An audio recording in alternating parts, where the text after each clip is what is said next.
This chapter will examine the state of pre-colonial societies in the River Niger area prior to British rule. It will focus on 5 key civilizations in the area that later became Nigeria. These were not the only civilizations or kingdoms in the area, there were in fact hundreds, but their cultural and political history is important for contextualizing their role as precursors of Nigeria's current primary ethnic groups. The shifting balance of pre-colonial power within and between these kingdoms is also important for examining the seismic changes brought about by Britain's arrival. States in the area immediately to the north and south of the River Niger had existed for over 1,000 years before the British arrived. There were 2 large states on each side of the River Niger. To its northeast and northwest respectively were the ancient Muslim states of Kanem Borno around Lake Chad and the Hausa states. To the southwest of the River Niger were the 2 interrelated kingdoms of Oyo and Benin. In addition to these, there were several decentralized societies without a paramount ruler to the southeast and north of the River Niger. The Kanem Borno Empire. The 1,000-year-old Kanem Borno Empire is the longest ruling kingdom in African history. The kingdom of Kanem Borno arose AD 700 in the area northeast of Lake Chad in modern-day Chad. It was led by the Zagawa, a nomadic people, but in the 11th century, immigrants who, according to Borno oral tradition, came from Yemen supplanted the Zagawa and established a new royal lineage called the Saifawa dynasty. The ruler had the title of Mai and ruled through a council of 12 consisting of freeborn and slave members. Owing to a series of internal conflicts and attacks from neighboring groups, Kanem moved its capital south from a place called Njimi, whose modern day is unknown, to the area now known as Borno State in northeastern Nigeria. As Kanem's early residents were nomadic, it is also possible that Njimi was not a fixed location, but as they moved, they referred to each new place they camped as Njimi. Borno's population was multi-ethnic, and its location close to Lake Chad generated a diverse economy. Its population included farmers and fishermen from ethnic groups such as the Kanembu and Kanuri and cattle-rearing Fulani and Shua Arab nomads. By the 13th century, it had extended to the areas east, west, and south of Lake Chad, modern-day northeastern Nigeria, southwest Chad, and southeast Niger Republic. The geographic move was also accompanied by a change in lifestyle from nomadic to settled agriculture. The kingdom had diplomatic and trade links with places as far away as Libya, Morocco, and Tunisia, and traded in ivory and ostrich feathers. A third transition within the ruling dynasty occurred in the 19th century. In 1808, Fulani jihadists to Borno's west invaded and captured its capital. Muhammad el-Kenami, who we have already met, the son of a Kanembu father and an Arab mother, born in what is now modern-day Libya, came to Borno's aid, repelled the invasion, and moved the capital to Kukawa in 1814. In 1846, el-Kenami's son succeeded the Mais, adopting the new title of Shehu, the name by which Borno's rulers have been known ever since. The 7 Hausa states. Many modern-day northern Nigerian cities such as Daura, Katsina, Kano, and Zaria are to some extent descendants of ancient Hausa city-states of the same names. The exact date of the Hausa states formation is not known, but they likely arose sometime between the 7th and 9th centuries. Each state was named after its walled capital city, known as Birin, and was said to have a specific duty entrusted to it. For example, Gobir on the fringes of the Sahara Desert was the northern outpost of Hausa land, guarding it against Tuareg invaders. Zaria was a slave-raiding state. Kano and Katsina were trading states. Rano was an industrial center, while Daura was the spiritual home of the Hausas. These walled cities were built with defense in mind. They were surrounded by ditches and made provision for withstanding sieges by leaving space inside the city walls for farming. Cities such as Kano and Sokoto also served as pre-colonial trans-Saharan trade hubs.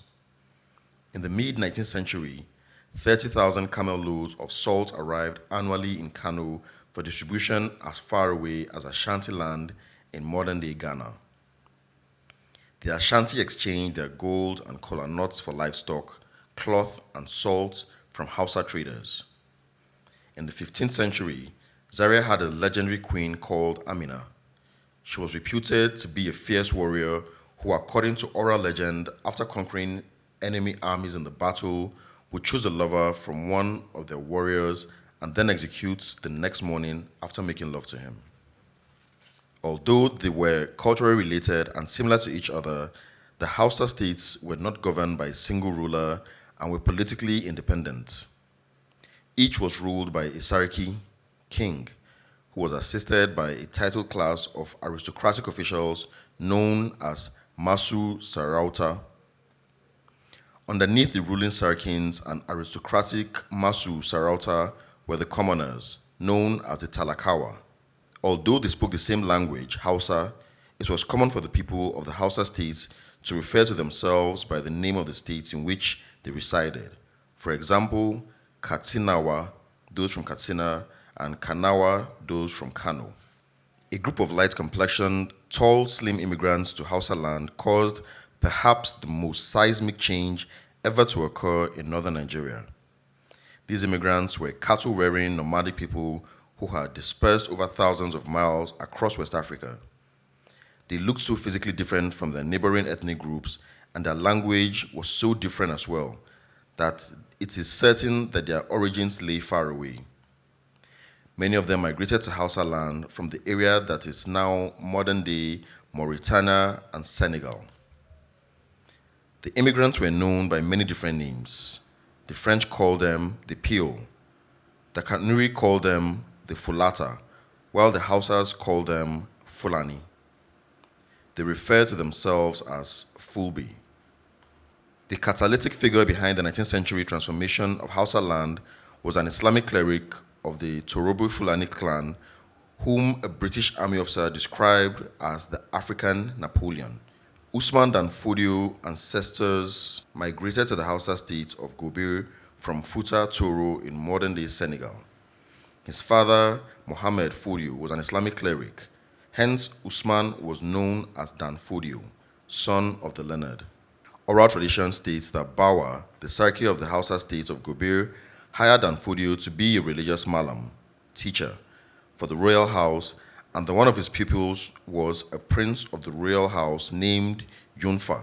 Dan Fodio accused the Hausa states of idolatry and contaminating Islam with animist rituals. In 1804, he declared a jihad to purify Islam and called on his followers to establish true Islam throughout Hausa land. Dan Fodio issued the jihad's commanders with flags as symbol of authority from him to wage holy war. There was a mentor and student element to the war, as it pitted Dan Fodio against his former student, now King Yunfa. The Sokoto Caliphate. Dan Fodio and his followers conquered the pre-existing Hausa states and absorbed them into a massive confederation of Islamic emirates known as the Sokoto Caliphate. It was then Africa's largest pre-colonial state and stretched as far as Mali, and its western end traversed Nigeria and extended into Cameroon at its eastern end. Dan Fodio took the title of Amir ul-Mumin, commander of the believers, and appointed his flag bearers as amirs, commanders or rulers of the territories they conquered. This title later became translated as emir. By the 1830s, the caliphate had a population of approximately 10 million and had conquered and incorporated lands that were not part of the Hausa states, including the Ilorin province of the Oyo Empire areas formerly ruled by the Kanem-Borno Empire and Jukun and Nupe people. The southward advance of Dan Fodio's jihad was halted not by a superior military force, but rather by two ecological forces that even his army could not overcome. The dense forests of the south proved impotent. Hence, the jihad stopped in northern Yoruba land and was unable to penetrate further south. The success of Danfodio's jihad inspired action which culminated in Haiti's independence in the same year the jihad started, 1804. The two most prominent kingdoms of the south of the River Niger area were Oyo and Benin, both of which claimed descendants from Ife, what is now southwest River Niger area were Oyo and Benin, both of which claim descent from Ife in what is now southwest Nigeria. The Oyo Empire. Before 1800, much of what is now the Yoruba-speaking area of western Nigeria was part of the Oyo Peak. The Oyo Empire stretched across large areas of modern southwest Nigeria and into the neighboring country of Benin to the west. Oyo was surrounded by other powerful states, notably Ife to its southwest, the Hausa states to its north, the Kingdom of Benin to its east, and Dahomey to its west. Bordered Oyo and claimed common descent with it. The people of these kingdoms did not identify themselves as Yoruba and instead used local identities denoted by the names of their clans, such as Egba, Ekiti, Ijebu, Ijesha, and Ondo, or by the name of their towns. In the 18th century, the word Yoruba was rarely, if ever, applied to any of these people except the Oyo. Despite some early accounts describing the Oyo people as the Yoruba people, they spoke several different dialects and was originally a Hausa term used to describe Oyo. Although some travelers to the region in and around Oyo referred to it as the Yariba country, others referred merely to the people as Eyo or Jebu. Additionally, many residents of the Oyo Empire were from other ethnic groups such as the Ibira and Nupi. Although overall political leadership of the Oyo Empire resided with the Alafin, the kingdom also had multiple provinces ruled by subsidiary chiefs known as Obas. The Alafin spent most of his time in his palace and rarely appeared in public or allowed himself to be seen by his subjects. He doubled as a political and spiritual leader, yet he did not have absolute dictatorial powers. Oyo's government had a separation of powers with checks and balances, and the Alafin was expected to take advice from a 7-member non-royal council known as the Oyomesi. If they lost confidence in the Alafin, the Oyomesi could force his resignation by passing a resolution calling for him to abdicate honorably by committing suicide. The Oyomesi were constrained from abusing this power as one of them had to die with the Alafin. The Alafin did not exercise command of Oyo's military force either. The leader of the Oyomesi, the Bashorun, acted as a prime minister. Abiodun, who reigned from 1774 to 1789, was perhaps the most notable Alafin. Although Oyo had become powerful and prevailed over its neighbors because of its mighty cavalry, it declined in prominence substantially after Abiodun's reign. Oyo weakened under pressure from external invasion and internal conflicts. Its distance from the southern forest belt enabled it to build a cavalry to supplement its archers, and its horses were far enough away from the forest belt to survive the deadly tsetse fly lurking there. Yet, that distance from the southern forest belt also placed it within striking range of the expansionist Sokoto Caliphate to its north.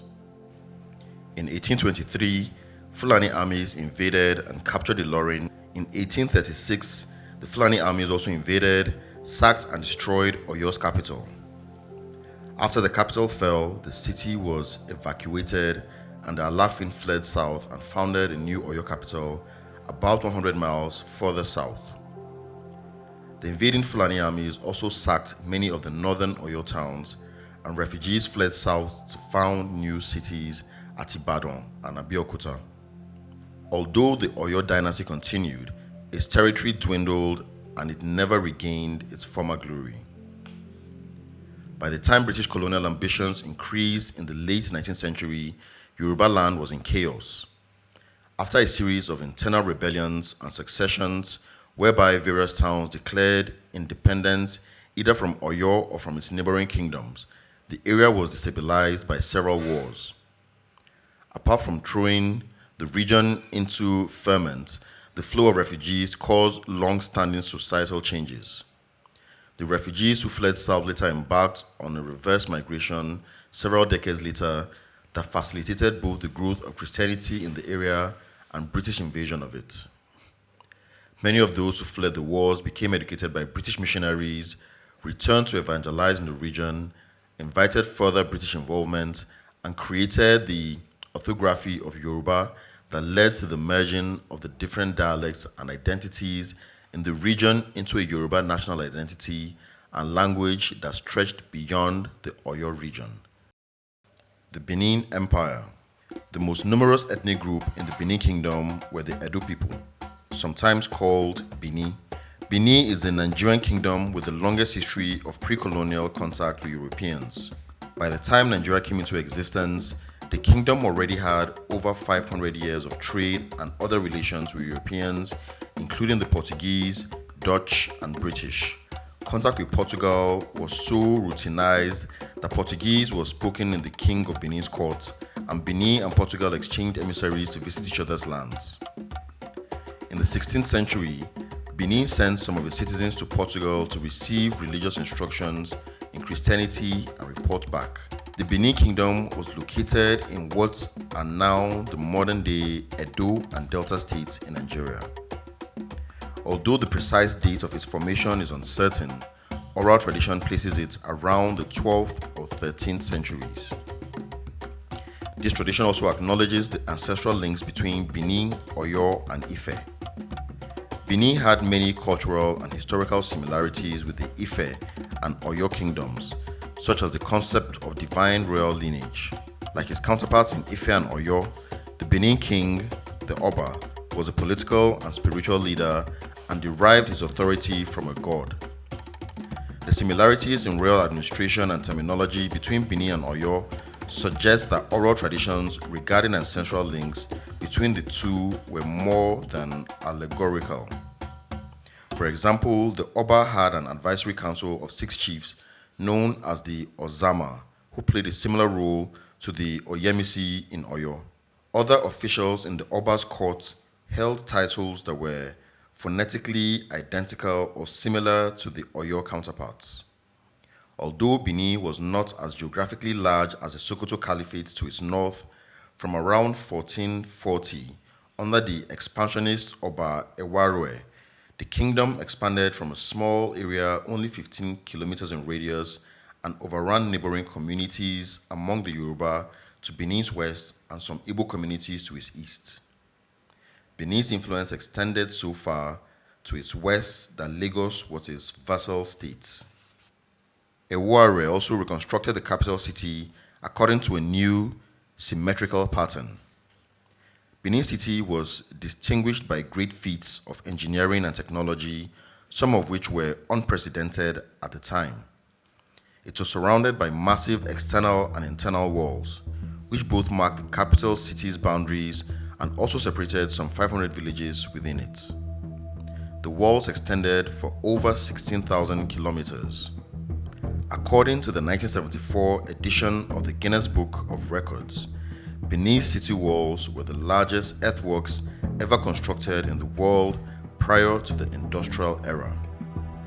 Another source claimed that the walls took an estimated 150 million hours to construct and described them as perhaps the largest single archaeological phenomenon on the planet. Benin City was also one of the first places in the world to have street lighting. The 120 feet wide roads to the Oba's palace were illuminated at night by metal street lamps filled by palm oil that stood several feet high. A Portuguese explorer who visited Benin in 1691 wrote, Great Benin, where the king resides, in larger than Lisbon, all the streets run straight and as far as the eye can see. The houses are large, especially that of the king, which is richly decorated and has fine columns. The city is wealthy and industrious. It is so well governed that theft is unknown, and the people live in such security that they have no doors to their houses. Evidence of Benin and Oyo's ancestry and technical sophistication is provided by the stunning array of bronzes, terracotta objects, and other artwork which they produced. According to a British historian, these artworks rank among the masterpieces of world sculpture. Thousands of such works of art decorated the streets and homes of both kingdoms, and the details inscribed on them acted as record of significant ceremonies, people, and events in their histories. In Benin's case, British anthropologists who first saw them refused to believe that primitive Africans were capable of creating such artwork, and instead concluded that they were either made by a superior visiting foreign race or that the Portuguese taught them the crafts involved. A British visitor to Benin claimed that no one who went there in the old days came away without being impressed. Yet, by the late 19th century, British visitors described Benin as possessing only the ruins of its former greatness and as being in a terrible state of bloodshed and disorder, which led them to call it the City of Blood. Why did the city decay between the 16th and 19th centuries? Benin's decline corresponded with its contact with Europeans and primarily with its century-long engagement in the slave trade. Benin's involvement with slavery also coincided with the adoption of other practices that caused unnecessary loss of life. For example, the death of a prominent chief would be commemorated by sacrificing and burying his servants with him so that they could continue serving him in the afterlife. The Oba also charged tolls for those wishing to pass through the kingdom and used its waterways in order to trade. This practice put Benin on a collision course with Britain. The decentralized societies. A striking characteristic of several ethnic groups, such as Igbo, Anang, Ibibio, and Ikoi, that inhabited the area which would become Southeast Nigeria, was that their communities lacked paramount rulers or large states under one political administration. Some had no government at all. Other examples of such politically decentralized ethnic groups located elsewhere include the Idoma and Tiv, who lived in the middle area of Nigeria, sandwiched between the northern Muslim areas and the south. Early literature referred to such people as living in a stateless societies, which implied a disorganized society. This has been superseded by the more modern and accepted term of decentralized states. Even though such societies consisted of people with similar cultures and languages, they existed and conducted their affairs without the need of an overarching authority or government. Leadership rarely extended beyond a family or a village of a few hundred or thousand people. If you've watched up until this point, then surely you enjoyed this video. So go ahead and give us a thumbs up, share, and drop a comment. Do you think we're better off when we existed in different kingdoms, or are we better off with the British arrangement? Let us know your thoughts in the comments, and I'll see you guys in the next video.